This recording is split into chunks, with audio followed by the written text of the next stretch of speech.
La mort pour parrain. Il était une fois un homme pauvre qui avait 12 enfants. Pour les nourrir, il lui fallait travailler jour et nuit. Quand le 13e vint au monde, ne sachant plus comment faire, il partit sur la grande route dans l'intention de demander au premier venu d'en être le parrain. Le premier qu'il rencontra fut le bon Dieu. Celui-ci savait déjà ce que l'homme avait sur le cœur, et il lui dit « Brave homme, j'ai pitié de toi, je tiendrai ton fils sur les fonts baptismaux, m'occuperai de lui et le rendrai heureux durant sa vie terrestre. » L'homme demanda « Qui es-tu » ? « Je suis le bon Dieu. »« Dans ce cas, je ne te demande pas d'être parrain de mon enfant, » dit l'homme. « Tu donnes aux riches et tu laisses les pauvres mourir de faim. » L'homme disait cela parce qu'il ne savait pas comment Dieu partage richesse et pauvreté. Il prit donc congé du Seigneur et poursuivit sa route. Le diable vint à sa rencontre et dit « Que cherches-tu ?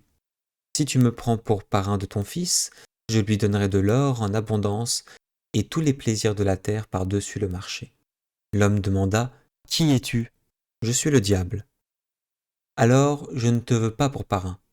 Tu trompes les hommes et tu les emportes. » Il continua son chemin.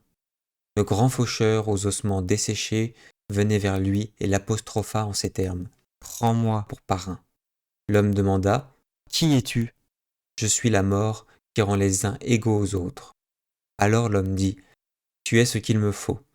Sans faire de différence, tu prends le riche comme le pauvre.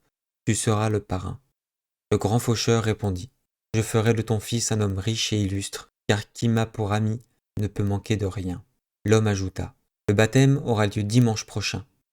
Sois à l'heure. » Le grand faucheur vint comme il l'avait promis et fut parrain. Quand son filleul eut grandi, il l'appela un jour et lui demanda de le suivre. Il le conduisit dans la forêt et lui montra une herbe qui y poussait en disant « Je vais maintenant te faire ton cadeau de baptême. Je vais faire de toi un médecin célèbre. Quand tu te rendras auprès d'un malade, je t'apparaîtrai. Si tu me vois du côté de sa tête, tu pourras dire sans hésiter que tu le guériras. Tu lui donneras de cette herbe et il retrouvera la santé. Mais si je suis du côté de ses pieds, c'est qu'il m'appartient. Tu diras qu'il n'y a rien à faire, qu'aucun médecin au monde ne pourra le sauver. Et garde-toi de donner l'herbe contre ma volonté. Il t'en cuirait. » Il ne fallut pas longtemps pour que le jeune homme devînt le médecin le plus illustre de la terre. Il lui suffit de regarder un malade pour savoir ce qu'il en est, s'il guérira ou s'il mourra, disait-on de lui. On venait le chercher de loin pour le conduire auprès des malades et on lui donnait tant d'or qu'il devint bientôt très riche. Il arriva un jour que le roi tomba malade. On appela le médecin et on lui demanda si la guérison était possible. Quand il fut auprès de lui, la mort se tenait aux pieds du malade, si bien que l'herbe ne pouvait plus rien pour lui.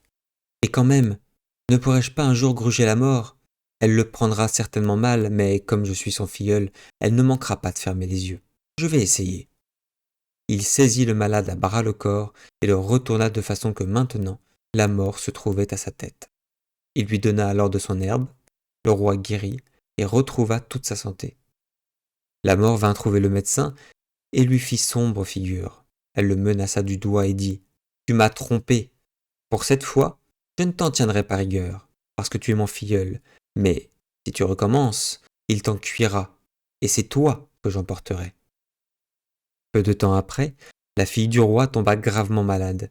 Elle était le seul enfant du souverain, et celui-ci pleurait jour et nuit à en devenir aveugle.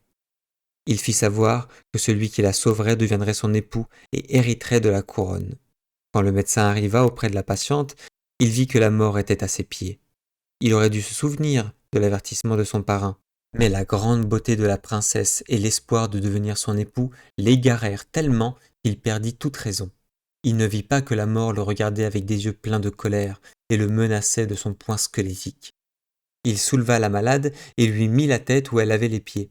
Puis il lui fit avaler l'herbe, et aussitôt elle retrouva ses couleurs et en même temps la vie.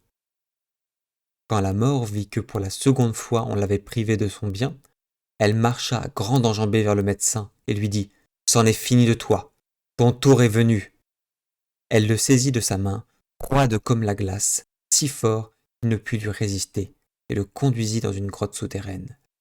Il y vit, à l'infini, des milliers et des milliers de cierges qui brûlaient, les uns longs, les autres consumés à demi, les derniers tout petits. À chaque instant, il s'en éteignait et s'en rallumait, si bien que les petites flammes semblaient bondir de ci, de là, et un perpétuel mouvement. Tu vois, dit la mort, ce sont les cierges de la vie humaine. Les grands appartiennent aux enfants, les moyens aux adultes dans leurs meilleures années, les troisièmes aux vieillards.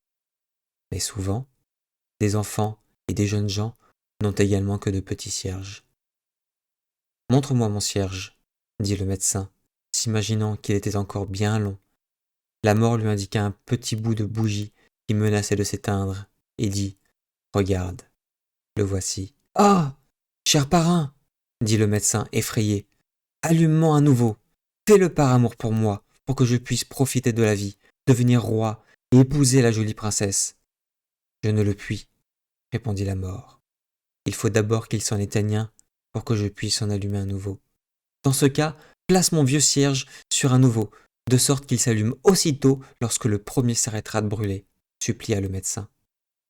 Le grand faucheur, comme s'il voulait exaucer son vœu, il prit un grand cierge, se méprit volontairement en procédant à l'installation demandée, et le petit bout de bougie tomba et s'éteignit. Au même moment, le médecin s'effondra sur le sol, et la mort l'emporta.